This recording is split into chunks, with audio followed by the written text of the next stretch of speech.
Today's guest made his mark in Minot sports on the field and on the ice. He's laced up the skates in Canadian junior hockey and now wields a camera, capturing events and companies' ideas in his new media business. Joining me now, it's Easton Bennett, former Minot High Legion Ball junior hockey athlete. Bennett Creative Media is going on right now for him. Easton, thanks for joining the show. Looking back, some of your favorite memories of being a Minot High and Legion athlete. Well, first off, thanks for having me, Ben. I appreciate it. I think this is something cool that you're really doing, so I appreciate you taking the time to take me on this show. And, some of my favorite moments as a Legion athlete, baseball-wise, is probably, there was one, my first year that I played for the Vistas, we went to Omaha, and that was, an experience I'll never really forget. We went to the College World Series, saw a Vanderbilt game, and, just got to hang out with all the boys. So I think that's a big one. And then, as my junior and senior year came along, it was a lot more about hanging out with people that were on the team rather than, crazy big experiences like that. So I think the College World Series was definitely one of the biggest ones. But, hanging out with the teammates and the boys and even away from the baseball field was, something that I look back on all the time and talk to my friends about all the time. That and I went to a World Series one time. It was the Arkansas-Oregon State year, and that was a fun time. What about when you were playing hockey? Are you talking high school hockey or junior hockey? Minot High. Minot High, that was probably one of the best 4 years of my life. We won a state tournament. That's got to be up there in the best memories category for sure. My freshman year, we won the first round game of state, which was after 22 years. And, I did that with my dad and him coaching, so I think that was pretty special. Those two are definitely up there. And then, those are probably the two biggest ones I can think of. What did having your dad, Jason, as a coach compare with maybe having other coaches both within hockey and in baseball? Was there any good and bad to that at all? Yeah, I think it's a blessing and a curse because, I had him for baseball and hockey growing up. Obviously, hockey a little bit further. But, like I said, it's a blessing and a curse. You get to talk with your dad about things that you might not talk to your regular coach about and, the good side of things and how to make things better and the things that are already going well. But, then there's sometimes the not so good side where he might harp on you a little bit more or, might get after you a little bit more than the average coach might. So, I think it's give and take, and you kind of have to separate church and state when it comes to that. And we've had to do that a couple times, but I don't know how many people can say that their dad has benched them for a whole entire game in a hockey season, but I definitely can. So. Oh man, so yeah, because everyone leaves practice, and you still have the ride home with them and everything. You guys are hanging out, so that's something that's definitely different, huh? Oh yeah, for sure. And I remember when I was in high school playing hockey. I think it was my freshman year and no, not my sophomore year, but my freshman year for sure. I didn't have my license yet, so I'd have to ride home with him. And after games, when I knew I played just terrible, I'd get in the car with him after games, and we'd drive just a little bit, and then, he'd reach his hand and he'd turn down the volume just a little bit, and that's when I knew that it was time to talk. And usually the first question after that was, "So, how did you think you played?" And then, if it wasn't a very good game, then I kind of just told him straight up, "Yeah, I know how this is going to go, Dad." When he turns it down, does he get right into talking, or does he give the pregnant awkward pause where the music's lower and I know why it's lower? Oh, 1,000%. There's a 3 to 5 second pause of just straight silence, and then that dreaded question of silence. How did you think you played? Oh man. So I've talked to a few guys that have played junior hockey already for the show, and a lot of it's kind of linked up to the team they get to is the team that's relatively close by their hometown. Obviously not the case for you going up for the Steinbach Pistons up in Canada. First of all, what was the process like as you became a junior hockey player of just seeing that was the right step to take for you? I actually wasn't even set on playing junior hockey. I was actually going to just go to college at UND and room with one of my buddies, and that was kind of in the plan. But my dad kind of actually talked me into it because, I didn't have any teams in the NA that wanted me to come play for him. No one in the States really wanted me to come except some NA3 teams that were down in Iowa and places like that, but I didn't really want to go down there. And then I went to Team North Dakota after my senior season, and he was interested right away. He said he had a spot for me on the team. Me and my dad kind of joke about it because, the one game Paul came to watch, I think I had a couple penalties. I scored a goal somehow, and I blew up a bunch of kids. And I was just the person they were looking for. So all those years, my dad's been yelling at me not to be dumb and take penalties and run guys. And then the one game that the guy comes and watches me, or I'm being a goon, that's what gets me on a team. So it's kind of funny to look back at that. But after Paul, was so heavy on me that they needed a right wing center, or not a right wing center, a right-handed center, I was kind of just sold on going up there, and it's 5 hours away, but thought I'd give it a shot. This Paul had a Steinbach. What was he? Coach, GM, scout? Yeah, so he's the head coach and the GM. So he did it all. Paul Dick. Oh, okay, gotcha. Now, obviously, I guess that Goon game had a big impact on you being scouted up to the Steinbach Pistons. Were there any other reasons that they were the right team to go and join the junior hockey ranks with? For me, I think, before that I was protected by or wasn't protected, but a guy, the coach or the scout of the Winnipeg Blues had already talked to me and kind of wanted me to come up and play in Winnipeg. Now, I didn't know this at the time, but Winnipeg wasn't as good as Steinbach. And so the plan was to kind of go to Winnipeg, and I had to go to their pre-draft camp and try out for them and see how it went.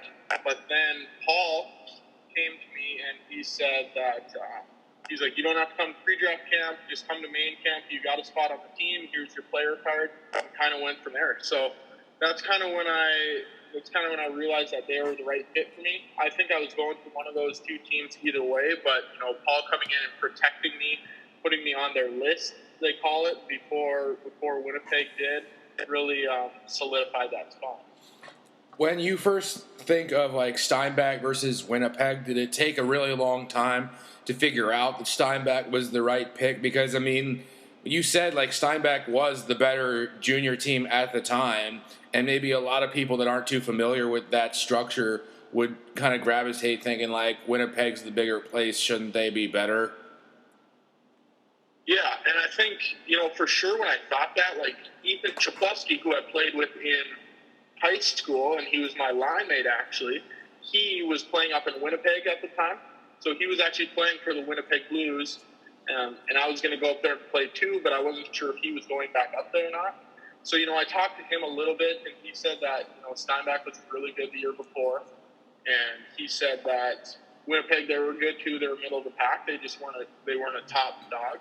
But, the more I talk to people up in Canada, I think the reason for it is because Winnipeg already has so many hockey programs. They have the Winnipeg Jets, they got the Manitoba Moose. They have all of this stuff that, kind of pushes people away from going to junior A games because they got the bigger, the higher end hockey. So, I don't think they really had the fan base to get things going. Plus, I think you had to pay a little bit more money to play up there. So, at the end of the day, Steinbach was the right fit. I'm just glad that at the time, I don't know how they are now, but at the time they were the better hockey team. So glad I could join the Steinbach Pistons. So Ethan was honest enough where he said yeah, Steinbach was good and we were in the middle of the pack. So at least it wasn't a matter of, well, it might have made it easier if he was just yeah, Steinbach's awesome and Easton, we suck. We'd love to play with you, but don't join a terrible team. Exactly. And I talked to Ethan, and he was he didn't pump the Pistons tires too much, but he said the Pistons ran him out of the building. What was it like playing in that Canadian atmosphere? The Canadians are different, man. Not in a bad way, not in a great way either, but going up there, they love their hockey. You see a bunch of stereotypes about it, but those people live, breathe, and, you know, everything hockey up there. So when I went up there, you find that pretty much everywhere you go is a hockey town. All the towns in the MJ, you know, Steinbach, Winkler, Dauphin, all these towns are hockey towns because that's all they've ever known. So, you know, you really get that atmosphere where it's Minot, you know, might be more of a football town, it might be more of a basketball town, but it was good going up to Canada and living in Steinbach because it kind of felt like you're a celebrity somewhere. How do you compare the level of both the high-end talent and the depth of good players in the MJ versus the other like North Dakota leagues you come in touch with, whether it's like NA, the high school ranks, or like the UND level? Yeah. Well, I didn't really know a ton about, you know, Or the I went to ACHA, I went to one Bobcats tryout in Bismarck, and that's kind of the only taste of the NA that I've seen. Like I've never played any games there or practiced with any of the teams. So, you know, I'd say it's pretty comparable to the MJ. But when you look at it from a high school standpoint to, you know, a junior standpoint, in high school I was, you know, first line center, scored all the points, captain the team, and everything, right? And then you go up to Canada, and then you're put on the fourth line with the Bemidji's number one leading scorer, and he's had 60 points in Minnesota, and then you're put on there with the guy that played in the WHL, and you're all playing on the fourth line, you know, notching 30 points a year. It's a little bit different, you know. You kind of got to switch your mindset on how roles are because, you know, you could be the go-to guy when it comes to high school, but then you go up to Canada and you just gotta find that new role. So, you know, I didn't really understand how big of a transition it would be. Everyone in juniors is just that good, except on some of the crappy teams. But everyone can stick handle, everyone can shoot, where that's sometimes not the factor in North Dakota. But, you know, I can only imagine how that big of a jump would be going to say the Sioux. Easton, you know, you kind of alluded there how you were a different role player from high school to Steinbach, and as you made that different role evident, what was kind of the difference, in your opinion, to being the tough checking line player and setting the tone, and then not being like a dirty player? What's the difference there? You know, I think that's, you know, when you're one of those checking line guys, I guess you could say, or grit guys or whatever. I think that's a line that a lot of those people have to flirt with.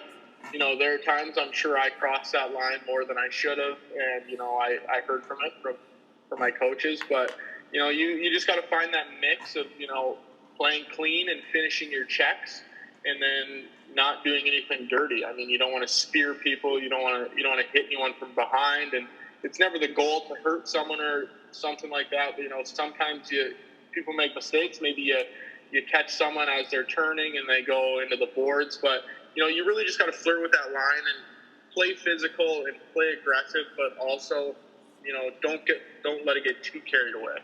Yeah, I mean, when you're in the heat of the moment, I mean, how do you avoid getting carried away, man? Because, I mean, like, I think there's a lot of checking guys that would say that when they're done off the ice, that they will feel bad when someone gets hurt, but still, like, they carry things out sometimes. Yeah, it's definitely different. I mean, in juniors, it's a lot nicer because if you get mad or you cross that line, you can drop your gloves and just pound their face in, right?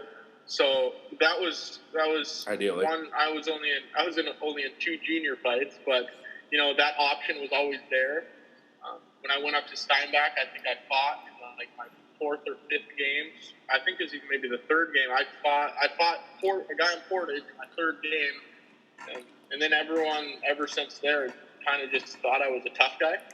So, you know, you just fight early in your career or your season or whatever, and then people take you as that tough guy. And there was a guy that played for Dauphin, Matt Boren, actually, who played for Devils Lake High School, one of my good buddies, and he said that his coach for Dauphin actually had me on the scouting report as the guy that was the enforcer or whatever of the team. So I'd only been in one fight in my life, but it was good to kind of get that reputation around the league. And then, you know, you didn't have to fight as much, but people still thought you could if you had to when the time came. So, like Jerry Seinfeld choosing not to run after cheating in the race in high school and winning. Just the reputation just precedes itself. He's proud to be on the scouting report as that guy. Who were your most memorable teammates that you had? This could be either hockey or baseball, and why was that? There's a few. I'll start with the people here in Minot, and then we can maybe work our way up. As far as baseball, I have a few buddies that I grew up with playing baseball ever since I was a little kid. Broden Wonderlich is one of those who's still one of my best friends today. One of the funniest guys I've ever met. Noah Tate, who I didn't meet till later because he moved here from, I don't even know, he was like in Chicago or somewhere, moved here. Creighton Rudolph, one of my best friends, we still talk all the time. And then, Alex Shimke, obviously, another one of my best friends who went to play baseball in Washington. And the funny story is about that, actually, during state baseball, our coach, Pat Arnston, assigned us to rooms. There was 3 people to a room. And I think us 5 all decided to forfeit those room assignments, and all 5 of us stayed in the one room for about 7 to 8 days in Williston, North Dakota. So I think there was 2 people in each bed, and then we made Shimke sleep on the floor because he was the youngest. But that was probably one of the most fun weeks of my life in one tiny hotel room with those 5 guys. So I'd say those 5 are definitely, or those 4, I guess, are definitely 4 of the people that some of my best friends on the team, people I still talk to today.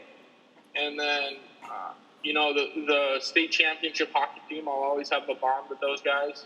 A lot of them are a little bit older than me, so I didn't connect with them quite as much as people my age. But, guys like Ethan Chaplefsky and Logan Bischoff and Connor Schuster, Noah Melby, who's actually my cousin, all those guys, I'll forever have memories of those guys. And then moving on to juniors, I'm sure people in Minot listening to this won't know these names, but, Bradley Schoonbart, who was a year older than me when I went up to Steinbach, is probably at least top 3 of the funniest people I've ever met my entire life. And he actually started an Instagram page where he sings with one of his buddies on his new team. So that just shows you how crazy he is. Isn't he supposed to be on TikTok by now, or what? Oh, he is. He's posting singing videos on TikTok too, and they're outrageous. So, he sends me his singing videos beforehand and sees if I can improve or sees if I approve. So, I still keep in contact with him all the time. Declan Graham is another one who's from Toronto, and he was one of my best friends on the team. And then I'd say the 2 that I was probably most close with up in Canada were, the two guys that were on my line and the 2 people that I actually got a tattoo with. So after we won the Anavet Cup and the Turnbull Cup, we played on the line all year together. Tanner Mole and Brady Tatro. So Brady is from Bemidji, like I was talking about earlier, and Tanner is from Winnipeg. And we played on the line together all year and really found chemistry that way. And at the end of my second year, we decided to all get a tattoo together that said 4L, so 4th line, in tribute to our championship run there in our first year. So, I keep in contact with those guys all the time. We play video games together. We're planning on going on a trip here sometime soon after this whole quarantine virus, whole pandemic thing ends. So, those 5 guys really come to mind, and I'm sure I'm leaving out a bunch, but, those people really made my experience up there the best that it could be. Where are you guys considering for your vacation? I'm not sure. They're worried about money, whereas I'm like, money will come back. But, I don't know. They mentioned going to Banff, and they mentioned going to Glacier National Park, and they also mentioned just driving down to Bemidji for a few days too. So we'll see what they land on. Usually they try to team up on me and just, majority rules, but I'm going to hold my ground this time. Oh, okay. So it doesn't sound like you're going to spend much on it, probably. I do a cabin trip with my buddies back in PA every single year in like around August time, and this year it's going to be my buddy's bachelor party. We're going to go in September, and then he gets married in October. So Okay. We'll have to let him survive it, but oh well. You were good about going through like all levels of like your close teammates and stuff, and maybe it'll factor in with having your dad as coach, maybe being something that we could discuss here. Is when you've gone through these different teams, different sports, high school to junior, Legion, and all this stuff, what's maybe something that is like underrated from somebody on the outside watching it, being a part of these teams, or maybe something misunderstood, a misconception about just being an athlete at these levels? I think, honestly, the one thing that comes to mind is that people don't understand the bond that you have with your teammates and your team as a whole. Obviously people play sports. People out there listening to this have played sports before and understand how teams work, but especially Legion baseball and junior hockey is different because that's all you're focusing on. Because Legion baseball is in the summer, and it's literally just a summer full of baseball. So you're with those guys on road trips, on tiny little short vans where you have to sit three to one seat. So that's really where you get to know each other. And, you're in hotel rooms, and even when there's no baseball practice, you're playing spike ball or you're going and doing stuff. So especially, I can't say that as much for high school hockey because you're going to school at the same time and, there's cliques here and there and you can't hang out with the guys as much. But that really became prevalent when I went up to Steinbach because I don't know if you know anything about junior hockey, but it's literally, you wake up, you eat, you go to practice, you come home, and you either hang out with the boys or you go to bed, and it's literally you wake up and do the same thing the next day. So all you do up there is hockey, practice, games, hang out with the team events, team volunteering, and that's really, it was kind of like college, hanging out with your friends, except you didn't have to go to class. I mean, I've never been to college, but I assume that's how it is, minus the class. So that's really one thing that I will cherish and that a lot of people don't understand. Easton Bennett says, "Stay in school." Is the whole point of that? Until you don't want to anymore. Definite follow-up there is, who is the best spike ball player on the Legion baseball team? Well, I gotta say me. A lot of people disagree, but I'm sure a lot of those guys are confident. I can tell you that it's not Broden Wonderlick. I don't think it's Craig Rudolph either. So because you were the best and got stuck with them partnering, or what? Oh yeah, I had to teach them the ropes for sure. I haven't watched it. I can't recall a ton of them playing. I'm sure Shimky's decent, but you guys got framed. That's why. Yeah, and I think Rudy. If I'm wrong about this, and he's actually like an Olympic spike ball player and he's listening, but I think Rudy, I thought he was going to be good because he's a pretty athletic kid, but I thought he was just so uncoordinated when it came to spike ball, but I can't remember. I could be wrong. Moving up to the big leagues here, obviously every league has a lot on their plate. But since hockey is your most, graduated level of play here, just with the junior ranks when you were done with school, I'll ask you just about like the NHL in general, independent of all the virus stuff going on, and if everything was going on as normal right now. If you were Gary Bettman, the commissioner of the league, what would you change about the game? I don't know if there's a ton that I'd change about it because I think it's already really entertaining. But, maybe one thing I'd change is, which they've already changed this a little bit, is their leniency on, not leniency on penalties, but how often they call them. I think that'll, like if they call them more often for slashings and trippings and holdings and stuff like that, there's more scoring in the game. So I think a lot of it depends on, giving those counting players like McDavid and Matthews and, Patrick Kane, giving them the ice and, ability to make plays, right?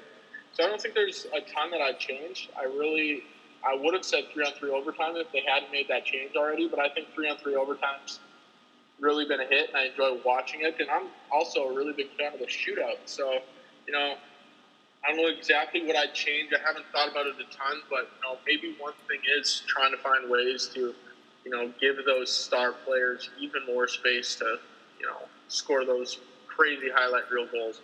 It doesn't sound like you'd be billing Gary Bettman too much at the end of the Stanley Cup final, to be honest. What was that? he doesn't sound like he would be booing Gary Bettman too much at the end of the Stanley Cup final because that's like a tradition now. Oh, yeah, no, I have no problem with my buddy Gary, but, some people boo him all the time. Well, actually, a lot of people boo him, but, I don't know. I see it as the league is good.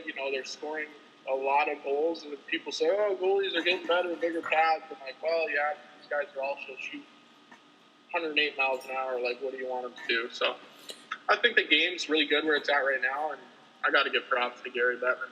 When you're talking about the goalies getting better and better, where do you rank Ovechkin as among the best goal scorers ever? Because it looks like he could easily catch Wayne Gretzky at this point, and he's had several lockouts to deal with. He's losing time right now because of the coronavirus. Where do you put him? I'm very biased because my favorite team is the Capitals and my favorite player is Ovechkin.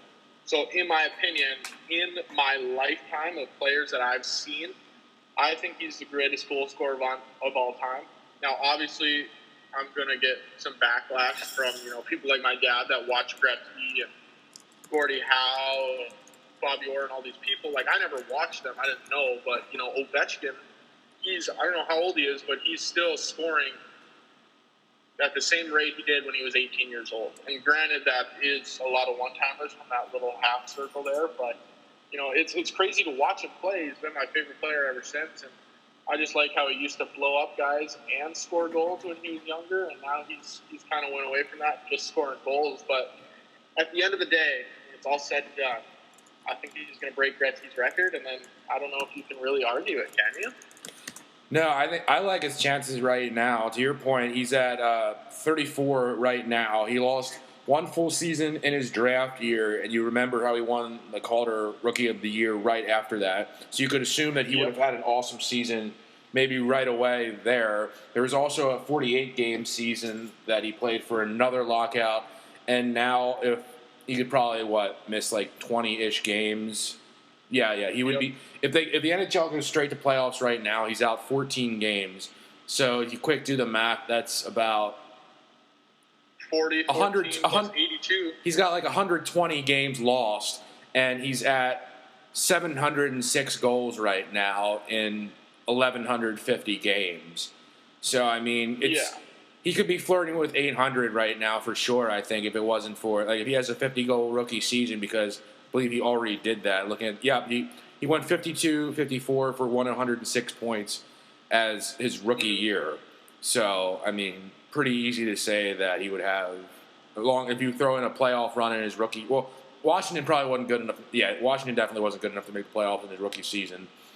But and hopefully he doesn't miss a playoff run here. So I mean, I definitely put him up there for sure. Even if you're looking like long term into the future here, I'm just looking. When his contract expires, and he probably might even play through that. So, yeah, and even if that 120 games he's missing, if he's even, I don't know what his goals per game is on his career, but even if it's like seven, it's like 7 to 11, roughly. Yeah. So even there, that just shows you how many goals you're missing in just that amount of games he's missed. Next season is Ovechkin's contract year of that 13-year, $124 million that he signed in 2008, I think. So, yeah, I don't think he's slowing down even past the deal. So, I mean, I like his chances for sure. Also, the one thing you said, probably focusing more on those obstruction penalty calls. Do you think the offense literally just comes from having those more power plays, or would it be just everybody being scared of getting called all the time, so they naturally let people more open? Yeah, so I think it's a mix of both. I think the obstruction calls definitely play into the fact that there's going to be more penalties called, and you're going to score more goals when there's more power plays. But I also think that with those calls, people might be hesitant, give that guy that extra whack or hook him a little bit. So you give those top end players like McDavid and Matthews just that little small space, and they're going to make a fool out of you, right? That's all they need to put the puck between your legs or go around you, and just that little amount of space is going to lead to so much more, offense and productivity. And a lot of people don't realize that, but it goes with both. If there's more power plays, there's going to be more goals. And if you're giving guys like McDavid who can, stick handle a puck outside in rain and keep it dry, then like obviously those small amounts of spaces are going to be beneficial to them. Those guys are deadly, man. And speaking of having a enterprising role like commissioner for a day, what's kind of gotten you interested into some entrepreneurial ventures here? With you have Bennett Creative Media going right now. You dabble a little bit in hockey gear. What's going on with that? Yeah, so ever since I was in high school, I was kind of business oriented. You know, I've always liked building stuff from scratch and, you know, kind of progressing things through and seeing where it can take things. So when I was in high school, I actually started a clothing company, Plug Hockey Co. And it was kind of like sauce hockey, where it had, you know, graphic tees with funny hockey sayings that people only in the hockey world would know. And, you know, that went really well. I did that for about 2 years until after my first year in Steinbach. And then I decided that it was time to give it up because I couldn't justify selling people $22 T-shirts when all I buy is Walmart T-shirts, you know, the Hanes 8-pack of white T-shirts. So, you know, I kind of folded that up and took my spirits elsewhere and went into the creative media side. Yeah, I get into like the $5 Polaroid gear from Walmart and Target is pretty much my speed. I got to wear formal stuff all the time, so you know, when you're planning a project with Bennett Creative Media, what kind of goes into like the creative process for the end product to be really effective? How do you plan that from the outset?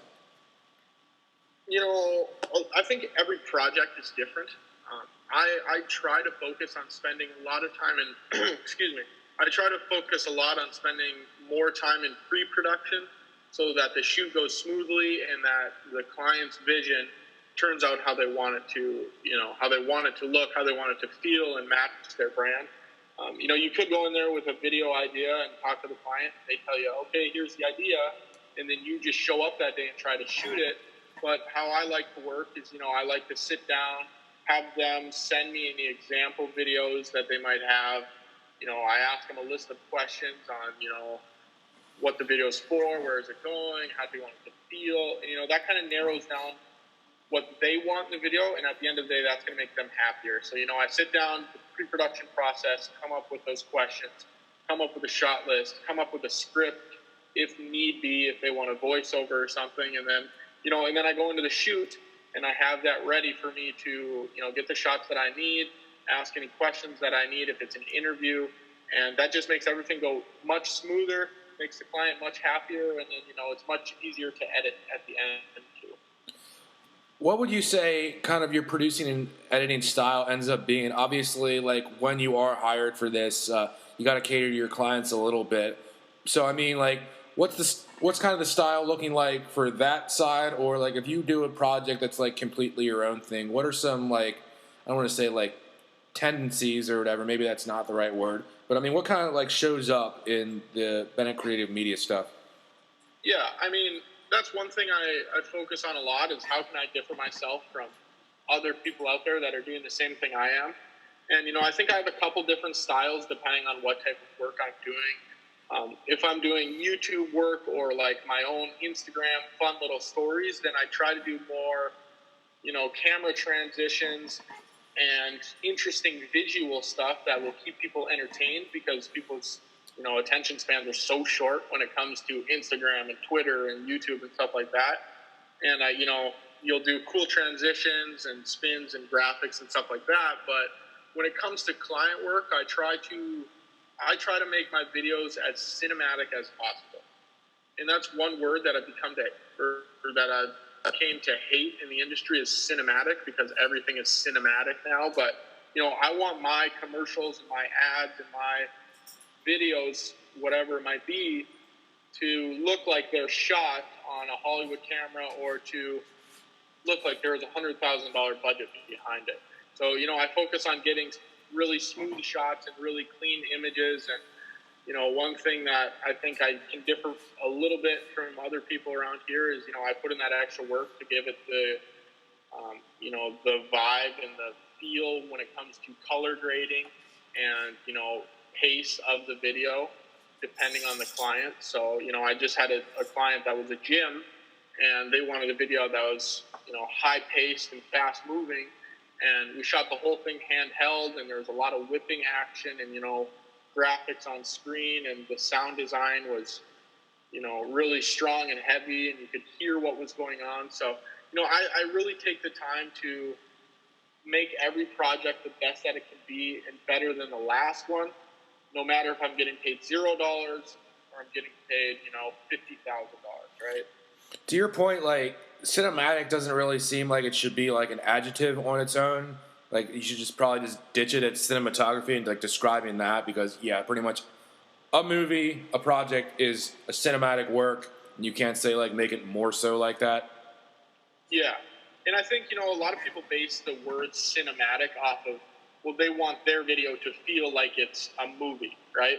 So you shoot in 24 frames per second or whatever, and, there's the correct motion blur and this and that. But at the end of the day, I think for myself, it comes to, just knowing the basics of filmmaking and, media stuff. Like, if I can get a clean image that's not grainy and that's not out of focus and there's a good frame, then, at the end of the day, that's going to be way better than something I took 5 minutes, didn't set up any lights, just put it on a tripod and did whatever.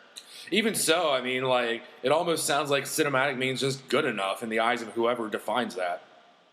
Yeah, for sure. And it's definitely personal preference. Like, if cinematic to you is, cinematic to you would mean something totally different than what it would mean to me.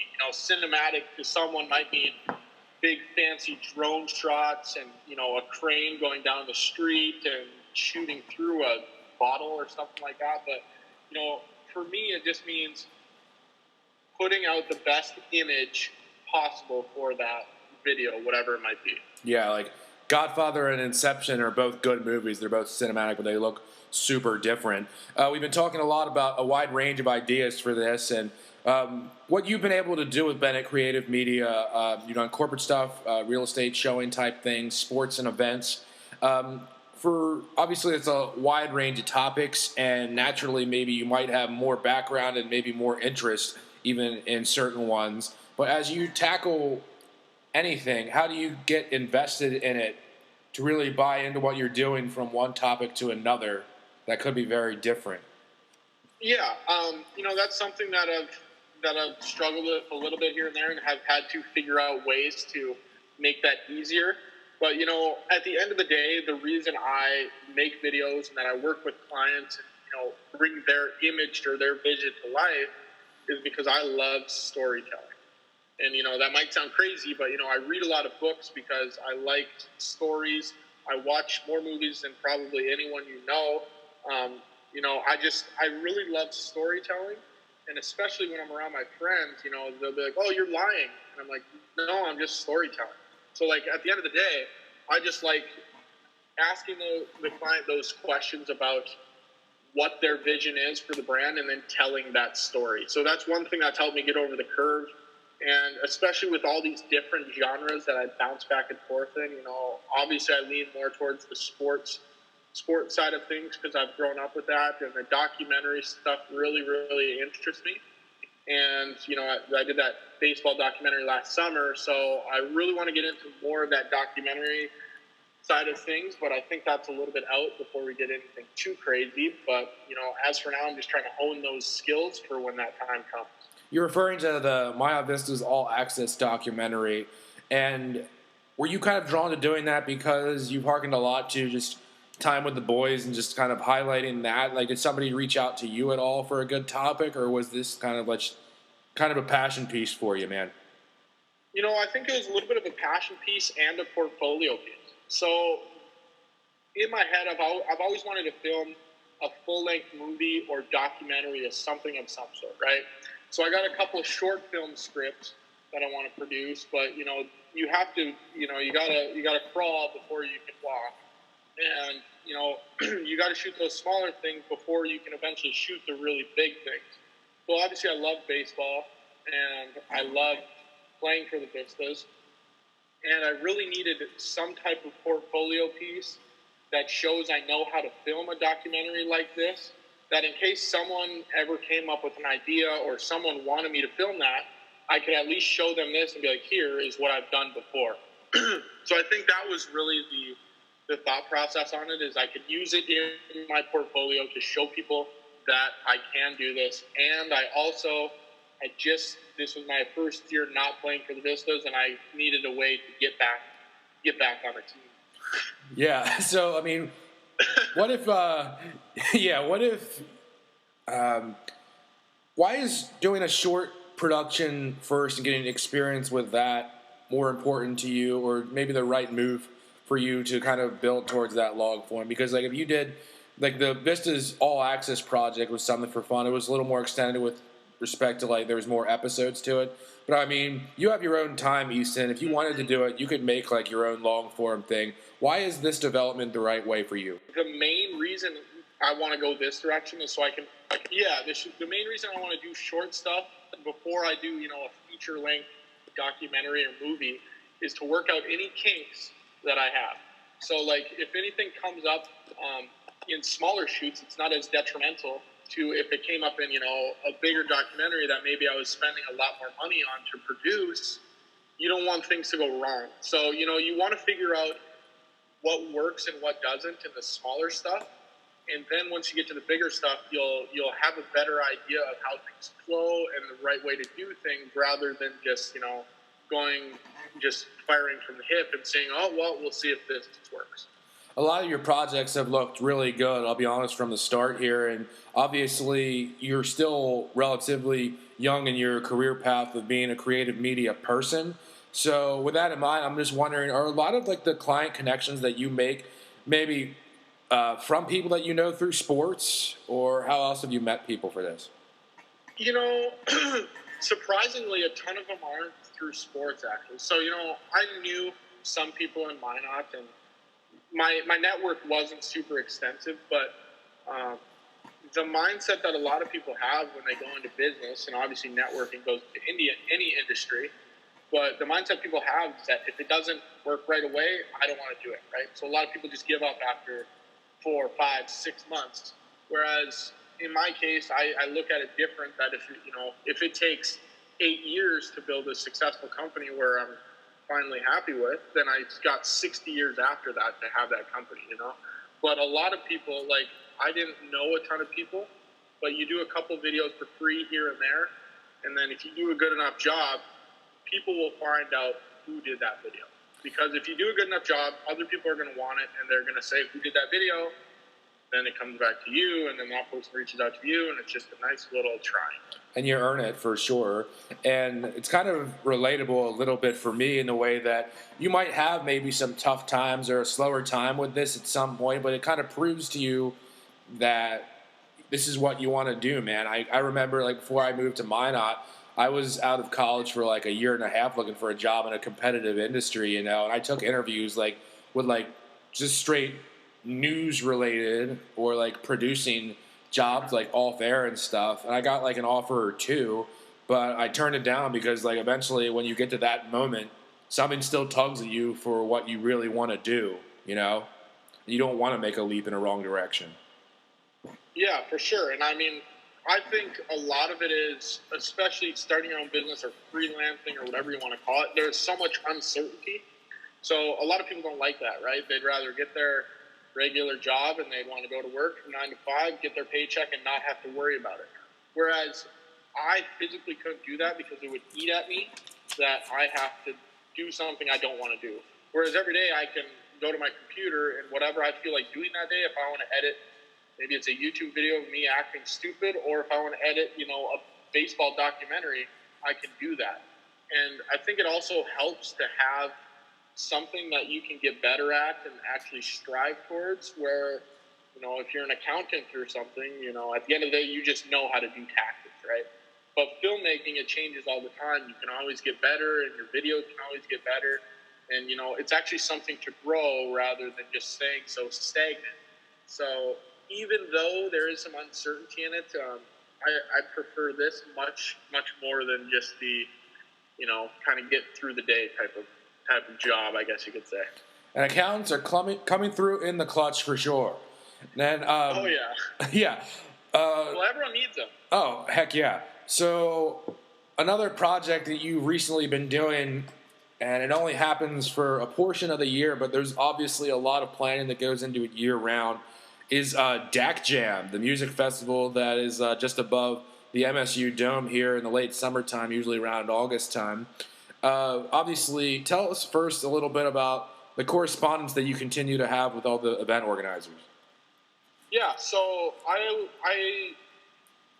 Bernsdorf, Mike Miller, and Emily Love, and the rest of the team, they reached out to me last summer before the event and say they're looking for someone to, come on board to be that video guy, to create content for them that they wanted to grow with. And, I was just coming up at the time. I'd been doing filmmaking for 3 or 4 months, and, I didn't think my skills were anything special or over the top or award-winning. But, they reached out to me about this new music festival in Minot, where it's a 2-day event. And, it's in the parking lot, and they want to bring back nostalgic vibes from the 90s and the 80s. And that's just something I really admired about them, is that they wanted to give me a chance. So they said, hey, we have this idea. We think we like your video stuff, and we want to bring you on board. So, ever since then, I've kind of been on board with them, creating content and coming up with ideas on how they can get the message out there about Dak Jam and how we can bring entertainment to people's eyes. Dak Jam is on billboards months out from the second edition scheduled for August again. Why does the team feel the need to have this presence so far away from the event? A lot of people have actually asked me that. So, you look at things and they say, it's a music festival, you should only promote for whatever it is the month before, right? But if you want to build a good brand, audience and a following, you almost have to treat your company as a media company. So that doesn't matter if it's a restaurant, if it's a music festival, if it's, a lawyer, everyone should be creating content where you can get your message out there and just tell your story. And in this case for Dak Jam, it is a music festival that happens once a year, but you have to keep Dak Jam on people's minds and thinking about it. So all of these TikToks they're making and challenges they're doing and, games and stuff like that where people can interact with, that's at the end of the day going to keep Dak Jam on people's minds. And, just that repetitive, oh, there's Dak Jam. Oh, there's Dak Jam here. There's Dak Jam here. That'll eventually lead to people getting tickets and at least going to see what it's all about. You still have to have a good music festival for people to come, but at the end of the day, it's going to help, when it's always in the back of people's minds. You were only in the media game here for 3 to 4 months, you said, when Dak Jam approached you. We talked about ways to make connections for you. What was the connection between you and those guys? I didn't really know any of them very well except Emily, who I went to school with in high school. And, me and Emily were never really close in high school, so I didn't know her super well. And Tanya Bernsdorf, she teaches at MSU. She knew my parents a little bit, and my uncles, but I didn't really know them a ton firsthand. But I think they actually reached out to someone else to do it, and then that person said they don't do video stuff and kind of pointed them in my direction. That could be totally wrong. I can't really remember, but Tanya ended up reaching out to me and said, we've heard you do good things, we've looked at some of your work, and we want to bring you on board. And they had a really good idea for this commercial they wanted to do. That was their, kind of their staple video and their hero video. And I loved the idea. So I just ran with it. Let's talk about just the game day of that event a little bit, okay? It's plotted out over that huge parking lot north of the MSU Dome. There's 2 different stages. There's a couple of different, variety-type booths. There's, the drink counter in the middle where people can get, beers and liquor and stuff. And obviously, large crowd and people are just having fun, down in a couple of Kool-Aids throughout the night. There's really no telling what could happen in an environment like that, Easton. So, going into it, how unique was it to plan for something so widespread? And, do you have, a game plan going into it for, each area? Because it's a fleeting time. I know, it's hours on end for a festival goer, But for you, I mean, there's definitely a limited time to get your material. Do you maybe kind of storyboard and list like, hopefully it goes like this and I can get it? Do you have a contingency plan? I mean, it's a lot of moving parts, and I'm just wondering like what you thought going into it so you could get that good material. Yeah. So that was actually my first live event concert type thing I've ever shot in my life. And going into it, this kind of contradicts what I was saying earlier about me being prepared for everything. But going into it, I really was not prepared for the shoot like at all. I don't even know if Dak Jam people know this either. So if they're listening to this, I'm sorry that I didn't come very prepared. I'm sure they thought it came out well, but yeah, go on. Yeah, but they had no idea that I was kind of, a deer in headlights, right? But I didn't have a ton of, say in how things were going to be laid out or what was going on or this and that. I was kind of just told, like, hey, here are the plans. This is what's going to be there. There's going to be a concert. There's going to be drinks, food. There's going to be, some art exhibits that you can go check out. And that's all I really knew. So my first time seeing anything is the first day of Dak Jam, and I showed up, and I was like, okay, this is how things are. And then I just went around and literally filmed everything I could. Like, my camera was on the whole time. And then when I edited the video, I just sifted through the hours and hours of footage and just found my best shots. So, like, I didn't really go in with a shot list or, kind of an idea of how I wanted the video to turn out, which, looking back at it, probably not the best idea. But I definitely didn't go in there with any shot lists or anything. I just kind of went in, willy-nilly, and I was like, I'm just gonna try to get some cool shots. Did you go there like earlier and see it where it was like empty, and then like maybe as the day went on, like couldn't believe what you were seeing at all? Yeah. I mean, right away I went there just before the gates actually opened to get some B-roll shots of, the venue and, stuff where people actually weren't there. And then as things are happening, you don't realize how quick things actually happen. So, I was running from the guy spray painting, and then I ran over back to the stage, and then, and then I was on backstage when the band was up there, and then, so I'm filming the drummer from behind, and then the buddy that was working with me is saying this and this, so then I got to run over to the drink area and film people pouring shots and get, drinks like that. So it's a lot of moving on your feet, and at the end of the day, you're really tired.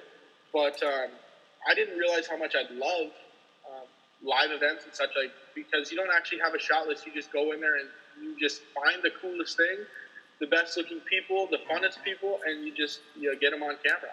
Did you film like your rough material like Birdman? Did you just hit record and then never have a clip again? Like, did you have like 6 hours from the first day in one shot and then cut it down that way? No. So I had probably like 3 hours. No, not 3 hours. I probably had like an hour and a half to 2 hours the first day, and they're all about 30-second to 4-minute clips. So I'd go over to the Spirograph, and there'd be people squirting stuff, and I'm like, okay, I'll film that in slow motion. That was 30 seconds, and then I'd run over to the guy spray painting. I'd film him for a minute, and I'd run over the drinks and kind of just film the bartender making the drinks for a couple minutes. And then, the longer clips came when it was actually the concert, because you don't want to miss anything with the concert. So I'd just let the camera run and go from the singer to the guitar player, zoom in on the guy on the drums, and kind of do it that way. But I definitely had a plethora of shots that did not make it in there and that were just totally garbage. What was the toughest part of making it to like the final, like concert promotion portion of this ongoing project for you? So I think the toughest part about, putting that whole project together was in the editing room when I had to figure out which story I wanted to build. I went in with just a bunch of footage. I had no music picked out. I had, no idea of where I really wanted the story to go. And, if you're familiar with video editing, you can't use, ACDC's music for that because it's copyright. So, you had to, at the end of the day, I ended up coming up with a story of, 3 different genres. So, we went from the pop band that they had there at the time, and then we moved over to the rock band they had, and then we moved over to the grunge band that they had there in the grunge tent. So, I picked 3 different songs that I could kind of splice together and make it like a cohesive story of moving through the timelines of the decades, just like we did for the trailer video. And, you know, that was the first time I really had any experience with taking a song that's 3 minutes and chopping it up into 1 minute so it fits the story well. So I was pretty happy with how the video turned out. It took me probably a stupid amount of time, more than it should have, to edit. But, you know, it's one of my favorite videos I've ever done now. So I'm excited for 2020's video, as long as this pandemic doesn't halter the event. Yeah, always looking forward. Now, looking back, what was the project that looked the most different from your early ideas of what it could be to the finished product, and why? As far as Dak Jam? No, it could be anything. Dak Jam could be the answer to this or not. You know, one of the projects that it's kind of a tough one. I got to think about the projects I've done. You know, some of the projects that I've done that I didn't really think I would do are probably more in the real estate area. I haven't done a ton of them, but that's one of the first videos I did was for Elite Real Estate, and I did it for free just because I wanted a portfolio piece, and that really wasn't the kind of video and the kind of mood, or not mood, but the kind of work that I was wanting to do for myself. So right off the bat, you know, I kind of figured out, well, this isn't really where I want to go. So that's when I kind of had to switch gears and find another route to go down and do some other corporate type interviews. And that's when I kind of fell in love with interviews. And, you know, once I started loving interviews, that's when I was like, well, I was watching some 30 for 30s and they were interviewing Deion Sanders, and I want to do some interviews like that. So that's kind of how I fell in love with the documentary side of things. And, you know, you got to work through the crappy stuff they don't really want to do, and that you don't really think it's going to be like that, to get to the good stuff and the fun stuff that you do want to do. When you look towards the future, obviously you might get like a client piece that'll hit you in the side of the head to do, but right now, what's a project that you'd be interested in doing in the future with Bennett Creative Media? Something either brand new or maybe a topic that you'd like to revisit as soon as you can. You know, one thing that I really want to do is work with, you know, I don't know if it's a baseball team or whatever, but I want to specifically work with creating the type of work that the Pistons, when I was out there playing, were creating for our big board.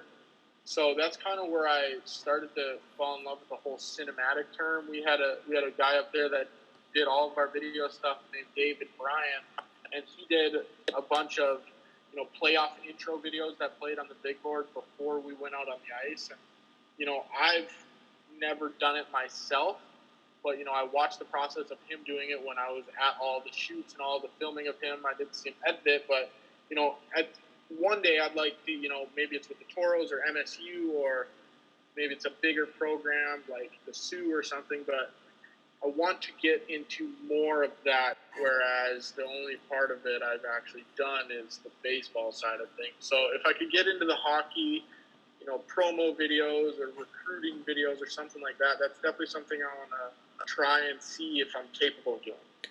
Looking forward to seeing what you have in store, Easton, just based on all your projects in the past. And we just thank you for sharing all your experiences in sports and beyond, man. Thanks. I appreciate it, Ben. Thanks for having me on. This is a great time.